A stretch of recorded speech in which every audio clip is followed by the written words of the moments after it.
लगातार दूसरे दिन गिरावट है और तकरीबन 10% लुढ़क चुका है ये स्टॉक। और कुछ मीडिया रिपोर्ट्स हैं जो कि ये बता रही कि जो इंडिजीनियस बनाया गया था लाइट कॉम्बैट एयरक्राफ्ट MK1A, इसकी जो डिलीवरी का शेड्यूल है फर्दर डिले हो सकता है।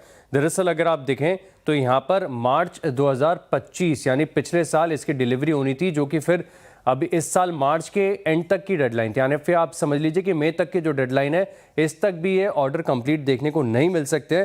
और इसके पीछे कारण ये है कि जो क्रिटिकल पार्ट्स है, कंपोनेंट्स है, इनकी सोर्सिंग डिले हो रही है।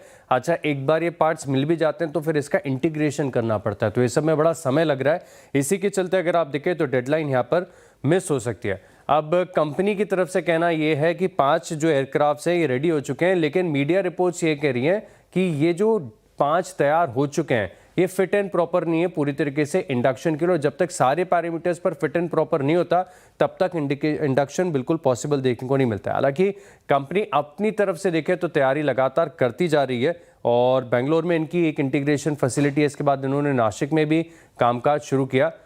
इस खबर के बाद देखें तो एक बड़ी गिरावट देखने को मिली, लेकिन कंपनी की तरफ से सफाई आई है और कंपनी ये कह रही है कि जो 5 एयरक्राफ्ट है, जैसा मीडिया रिपोर्ट्स भी बता रही है, वो बिल्कुल तैयार देखने को मिल रहे हैं और FY26 की गाइडेंस जो है वो हासिल करेंगे।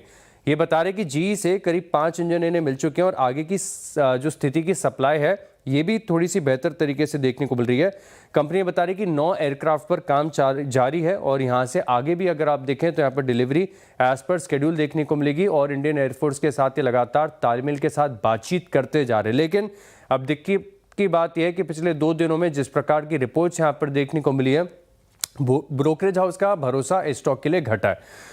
अब आप देखिए मॉर्गन स्टैनली की तरफ से जो रिपोर्ट आई है इसमें रेटिंग को डाउनग्रेड कर दिया गया। टारगेट प्राइस भी बड़ा अग्रेसिवली घटा है, 3,355 रुपये से घटाकर 5,092 रुपये प्रति शेयर का टारगेट दे दिया गया है। और ये बता रहे कि अब प्राइवेट सेक्टर एक एज ले रहा है। इसके चलते कंपनी के बिजनेस मॉडल को खतरा है और साथ में एग्जीक्यूशन रिस्क है, तो अपने आप में बड़ी हेडेक बनी हुई है। जो स्लो डिलीवरीज हैं आगे कंपनी के फाइनेंशियल्स पर इम्पैक्ट करेंगी और इसी के चलते आप देखें तो उन्होंने FY27 और FY28 EPS के एस्टिमेट्स में कटौती की है। नतीजा ये है कि गाइडेंस और क्लैरिफिकेशन के बावजूद स्टॉक अभी भी 4% नीचे ट्रेड कर रहा है।